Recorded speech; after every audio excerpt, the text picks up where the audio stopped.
আসসালামু আলাইকুম। Husband wife যে কেউ আগে ডিভোর্স দিলে পরবর্তীতে অপর পক্ষ আ সেটি বাতিল করতে পারবে কিনা?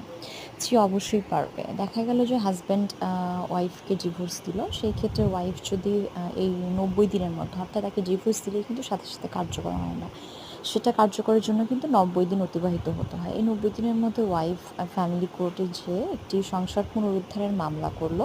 সেই ক্ষেত্রে অনেক সময় দেখা যায় যে হাসব্যান্ড হয়তোবা একটু চিন্তা করছে ব্যাপারটা নিয়ে যে আসলেই আ এই সংসারটাকে আসলেই এভাবে ভেঙে না দিয়ে আরেকটু চেষ্টা করা যায় কিনা? হয়তোবা তার কোনো ভুল থাকলে সে সেটা হয়তো রিয়ালাইজ করবে।